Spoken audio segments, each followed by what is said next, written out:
Bien, para continuar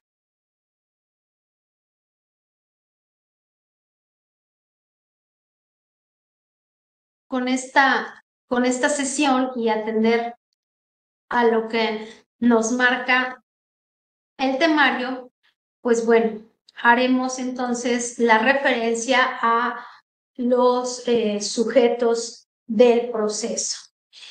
Cuando hablamos de sujetos del proceso, ¿a qué nos referimos? Bueno, pues son las personas que se integran dentro de la relación jurídica o procesal para el desenvolvimiento del proceso, ya sea como partes que litigan con intereses contrarios, sometiéndose a la decisión de la autoridad jurisdiccional, o como terceros con un interés directo o indirecto en el asunto y que quedan vinculados por la sentencia que se emita. Ahora bien, dentro de estos sujetos del proceso, pues encontramos a el órgano jurisdiccional, terceros y partes, ¿sí? Por lo que hace al órgano jurisdiccional, tendremos que atender a la competencia que tiene este órgano jurisdiccional para resolver la controversia que se pone en su conocimiento, determinada esta a partir de las facultades que la misma ley le confiere para intervenir en el conocimiento de los asuntos, así como la imparcialidad que debe revestir en las personas juzgadoras y demás servidoras públicas que intervienen en el trámite del asunto. Tendremos entonces que tocar los temas relativos a una competencia objetiva y a una competencia subjetiva. Recordando también que aun cuando un tribunal carezca originariamente de competencia, puede conocer de un asunto si se trata de un fuero renunciable y las partes se someten a su competencia. Bien, vamos a tener entonces todo el tema relativo a la competencia de la autoridad jurisdiccional en el título segundo de este libro primero. Y bueno, como primer punto, entonces referiré que la competencia puede darse, o el sometimiento a la competencia de un órgano jurisdiccional puede darse de manera expresa o de manera tácita. El artículo 86 nos dice que hay sumisión expresa cuando las partes lo manifiestan de manera clara, sin lugar a dudas. Y es tácito, nos refiere el artículo 87, cuando la parte demandada se presenta su demanda ante la autoridad jurisdiccional en turno, cuando la parte demandante presenta su demanda ante la autoridad jurisdiccional en turno, cuando la parte demandada contesta o reconviene a la parte actora, se entiende sometido tácitamente también cuando quien promovió una incompetencia se desiste de ella, cuando comparece persona como tercera opositora, o cuando no se promueve de manera oportuna el cuestionamiento sobre la competencia. Entonces, bueno, sí, se puede dar estos dos supuestos, ya sea una competencia, un sometimiento, perdón, expreso o un sometimiento tácito. Recordemos entonces que los criterios para fijar la competencia objetiva de la que debe estar dotado el órgano jurisdiccional se dividen, se clasifican en materia, grado y territorio. La competencia que prevé el Código Nacional en razón de cuantía la reserva a aquellos casos en que la ley orgánica respectiva establezca este criterio. Vámonos al artículo 83 para ver, hablar lo relativo a la competencia prorrogable. Nos dice el artículo 83 que la competencia por razón de territorio, lo sabemos ahora, la competencia por razón de territorio y además por materia son las únicas que se pueden prorrogar, salvo que corresponda al fuero federal. Esta también es una novedad dentro de las generalidades del Código Nacional, porque a diferencia de nuestro código local, no solamente la competencia por territorio se puede prorrogar, sino también la competencia por materia. Pero el código establece los supuestos en los que se puede dar la competencia prorrogable en razón de materia. Y vámonos entonces al artículo 83 y nos dice en su párrafo segundo que la competencia por razón de materia únicamente es prorrogable en las materias civil y familiar y en aquellos casos en que las prestaciones tengan íntima conexión entre sí o por los nexos entre las personas que litiguen, sea, fíjense bien, sea por razón de parentesco, negocios, sociedad o similares o deriven de la misma causa de pedir, sin que para que opere la prórroga de competencia en las materias señaladas sea necesario convenio entre las partes, ni dará lugar a excepción sobre el particular.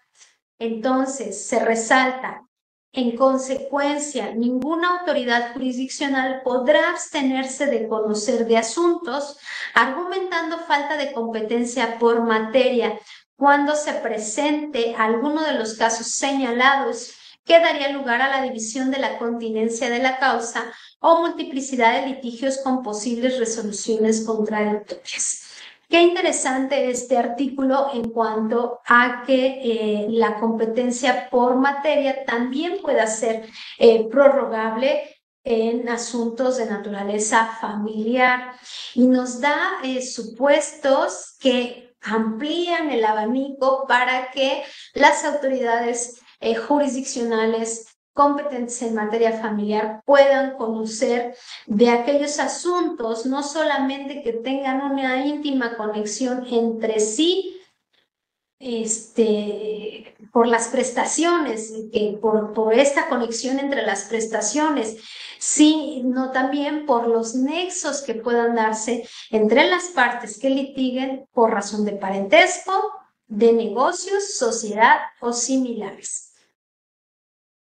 Se dan cuenta de la amplitud de este numeral referente a la competencia prorrogable. Bueno, pues también esto desde luego que representará un reto para los órganos jurisdiccionales en materia familiar. Bueno, ahora en cuanto a las reglas para fijar la competencia, pues de similar contenido al artículo 1.42 del Código Procesal del Estado de México, lo vamos a encontrar del numeral 89 al 93. Y bueno, pues ya les decía, es de similar contenido. Por ejemplo, nos señala que respecto de, para ser requerido judicialmente de pago, será autoridad competente el del lugar que la persona deudora haya designado para ser requerida, ¿no? Aquí quiero mencionar y resaltar lo que se establece en relación a los juicios sucesorios, porque aquí vamos a encontrar una excepción que debemos tener muy presente a la hora de hacer la denuncia correspondiente y plantearla ante el órgano jurisdiccional. Y señala entonces el Código Nacional, artículo 89, fracción quinta, que en los juicios sucesorios la autoridad jurisdiccional en cuya jurisdicción haya tenido su último domicilio el autor de la sucesión será la autoridad competente. Pero a falta de este domicilio, lo será el de la ubicación de los bienes y inmuebles que forman la herencia, que conforman la herencia. Y si estuvieran en varias jurisdicciones, en donde se encuentra el mayor número de ellos. A falta de domicilio y de bienes inmuebles, entonces el del lugar del fallecimiento del autor de la herencia. Y aquí es lo destacable, sin que pueda alterarse el orden anterior. Entonces, debemos sujetarnos al orden que establece el artículo 89 en su fracción quinta. No podemos decir, bueno, porque el bien inmueble está aquí, no sé, pensemos en Tlalnepantla, entonces ahí presento o hago la denuncia correspondiente al fallecimiento de determinada persona, ¿no? O porque tiene varios inmuebles o más bien porque desconozco si tiene inmuebles, pero me interesa que se aperture la sucesión y yo sé que el señor falleció aquí, bueno, pues entonces hago valer la denuncia correspondiente en el lugar de su fallecimiento. Dice el código, tienes que seguir esta regla. Primero, en donde fue su último domicilio, si no tienes donde se ubiquen los bienes inmuebles, si se encuentran en varios distritos, en donde se encuentra el mayor número de estos, y si no tienes ni uno ni otro, es decir, último domicilio o bienes inmuebles, pues entonces en el lugar del fallecimiento. Esta misma regla debe observarse en los casos de declaración especial de ausencia por desaparición o presunción de muerte y finaliza esta fracción. En los supuestos de la presente fracción no procede sometimiento expreso o tácito al es determinante en cuanto a la fijación de la competencia. Y bueno, pues así continúa entonces el artículo 89 dándonos los supuestos en que para asumir la competencia por parte de las autoridades jurisdiccionales.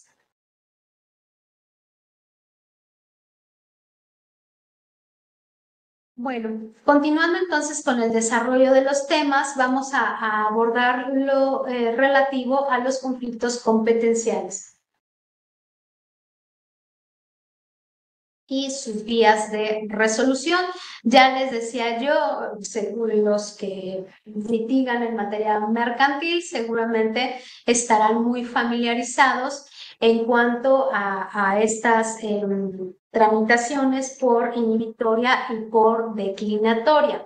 Ahora, el Código Nacional precisa dentro de los numerales 79 y 100 que en caso de que un tribunal desee plantear su incompetencia, lo hará inhibiéndose desde el primer proveído que se dicte respecto de la demanda principal, expresando evidentemente de manera fundada y motivada las razones en las que se apoya, así como la autoridad que estima es competente. Entonces, si la autoridad jurisdiccional sostiene que es incompetente, pues lo tendrá que ser desde el primer auto, inhibiéndose del asunto.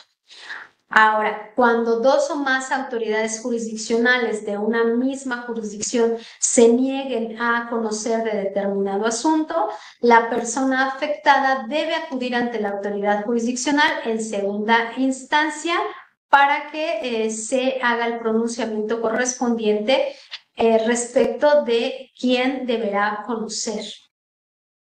Si se declara infundada o improcedente la incompetencia, la consecuencia será aplicar una corrección disciplinaria consistente en una multa que, nos dice el código, no podrá ser inferior a 100 ni mayor a 300 veces el valor diario de la unidad de medida y actualización. ¿Correcto? Entonces, también, pues bueno, habrá que verificar realmente si se da o no esta incompetencia. Así, dentro del artículo 94 del Código Nacional, nos establece estas vías de las que ya les hablaba en cuanto a que las partes tienen la posibilidad de cuestionar la competencia del órgano jurisdiccional a través de dos vías, la inhibitoria y la declinatoria. Pero mucha atención, señoras y señores abogados. Cualquiera de estas vías que se intente será desechada de plano cuando la competencia promovida no tenga por objeto decidir cuál es la autoridad jurisdiccional que debe conocer del asunto. ¿Sí? El artículo 99 del Código Nacional nos dice entonces que si no tiene esa finalidad, pues entonces evidentemente se tendrá que desechar, ¿no? Y también si cuando de los documentos que obren en actuaciones apareciere que la parte litigante que hace valer la declinatoria se ha sometido a la jurisdicción de aquella autoridad que refiere incompetente, pues bueno, se desechará de plano. O sea, se advierte, se desprende de actuaciones, de las documentales, que uno, que no tiene por objeto determinar una cuestión de competencia, se desecha. O bien que ya se dio un sometimiento por la parte que lo hace valer, también se desecha.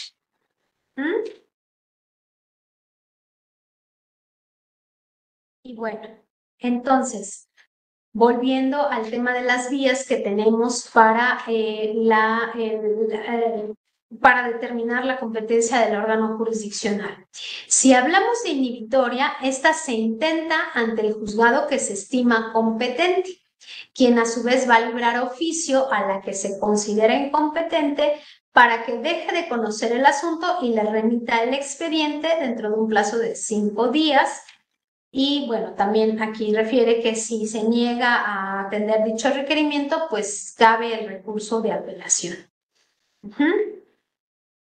La declinatoria. Entonces, la inhibitoria, precisar, se hace valer ante el juzgado que se estima competente.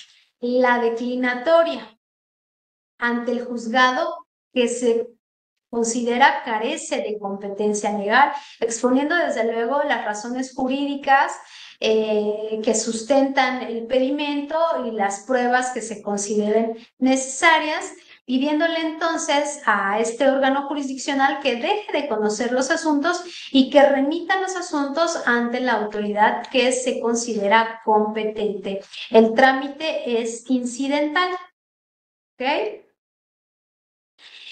Cuando cuando procede entonces la declaratoria de incompetencia, se comunicará la resolución, será necesario que se comunique la resolución a las autoridades implicadas, ¿correcto? Bien, hasta aquí en cuanto al tema de la competencia objetiva. Ahora hablemos de este elemento subjetivo de la competencia que ya decíamos tiene que ver con la imparcialidad que debe revestir la persona juzgadora y en general los servidores públicos que atiendan el trámite del procedimiento.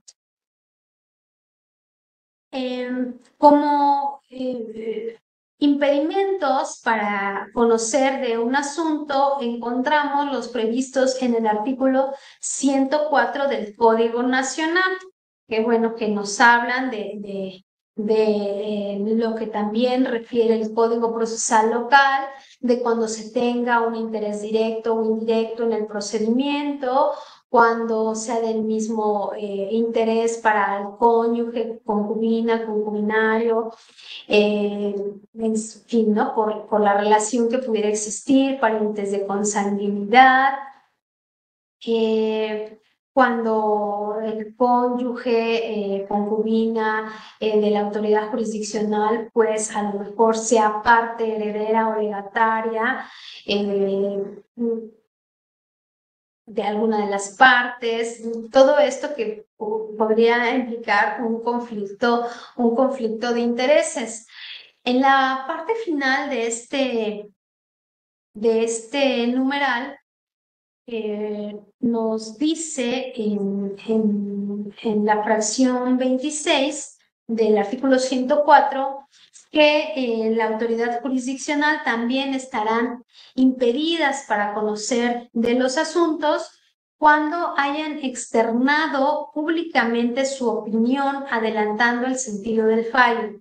Esto ya habla de un impedimento para seguir actuando y emitir la sentencia correspondiente, pero establece que las opiniones que sean expresadas por las autoridades jurisdiccionales al intentar conciliar entre las partes y aquellas que se emitan con carácter doctrinario o académico no constituyen motivo de impedimento, ¿no? Entonces, habrá que hacer una distinción en cuanto a que si la persona juzgadora de manera digámoslo como es, realmente imprudente, externó su opinión públicamente sobre un asunto y entonces dio a conocer la forma en que resolvería la controversia, pues quedará impedido.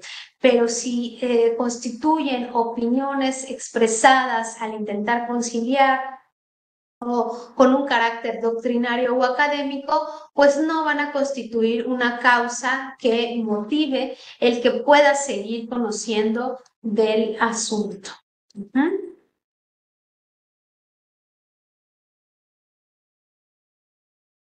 Bueno, ahora, cuando es el órgano jurisdiccional quien plantea su incompetencia, una incompetencia subjetiva, entonces esto se hace valer a través de una excusa. Pero si alguna de las partes es quien la hace valer, pues entonces corresponde al trámite de la recusación. ¿Ok? Y bueno, entonces el código en el artículo 105 nos señala la obligación de las autoridades jurisdiccionales de excusarse cuando se actualice alguno de los impedimentos antes indicados. Para el caso de que se declare para el caso de que se advierta, perdón, alguna situación de impedimento, pues entonces la autoridad jurisdiccional tendrá que hacerla valer de manera inmediata o dentro de los 3 días siguientes a que se actualice este impedimento, se tenga conocimiento de ello. Luego, repetimos, cuando no se hace este pronunciamiento, esta excusa de la autoridad jurisdiccional, pues bueno, existiendo el impedimento, la parte puede hacer valer la recusación. La parte interesada puede hacer valer la recusación. En el artículo 109 del Código Nacional y artículo 110 también nos menciona en qué casos no procede la recusación. Y bueno, por solo mencionar algunos, señala que al cumplimentar exhortos, despachos o cartas rogatorias en los juicios ejecutivos, mientras no se lleve a cabo el aseguramiento, y en los hipotecarios, mientras no se expida el oficio de inscripción de demanda. Tratándose de ejecución de la sentencia, desde la fecha del auto que se señala término a la persona deudora para que cumpla con ello en los procedimientos de apremio, mientras no se ha practicado el aseguramiento de bienes o hecho el embargo. Y bueno, más adelante en el artículo 107 nos menciona quiénes pueden hacer valer o quiénes están legitimados para promover la recusación. Y nos señala que serán las partes, personas interesadas o sus representantes, las personas designadas como albaceas o como interventores, quienes funjan como representante común en casos de litis consorcio y en general, pues por cualquiera de las partes. Ahora, ¿quién conoce de las excusas y recusaciones en los mismos términos? La autoridad jurisdiccional respecto de las personas ante ellas adscritas. Es decir, si se hace valer una excusa o recusación por parte del secretario de acuerdos, pues bueno, tendrá que atenderlo la persona titular del órgano jurisdiccional. De los tribunales de segunda instancia respecto de las autoridades jurisdiccionales de primera instancia. ¿Ok? La recusación puede interponerse en cualquier etapa del juicio hasta antes de la admisión de pruebas y dentro del plazo de 5 días siguientes a que se tenga conocimiento del impedimento. Desde luego que se debe de mencionar con toda claridad la causa en la que se funde y las pruebas que sirvan para justificarla. Se admitirán todas las pruebas previstas en el Código Nacional, salvo la de declaración de autoridades. Por otra parte, en el artículo 116 nos dice que la autoridad jurisdiccional o el órgano disciplinario que conozca de la recusación la desechará de plano cuando se presente de manera extemporánea, cuando no se funde en alguna de las causas reconocidas como impedimento, cuando no se precisen los hechos en los cuales se motiva o cuando se haga valer en procedimientos que ya vimos no es dable admitirlas. Una vez admitida, pues suspende la jurisdicción de la autoridad recusada, salvo para la fijación de garantía, admisión de la recusación y desde luego para decretar medidas provisionales sobre alimentos, separación de personas, cuando estén involucrados derechos de niñas, niños y adolescentes, grupos vulnerables, ¿ok? Cuando se haga valer la recusación, esta no va a poderse retirar ni variar la causa solo por impedimento superveniente y debe tramitarse incidentalmente. Y la resolución que decida una recusación es irrecurrible. Artículo 124 del Código Nacional. Bien, hasta aquí en cuanto al tema de la competencia tanto objetiva como subjetiva de los impedimentos que se tienen, de las formas de hacer valer una incompetencia y del trámite para resolver lo referente a los impedimentos de la autoridad jurisdiccional en vía de excusa o recusación. Me parece que aquí podemos hacer una pausa, un receso.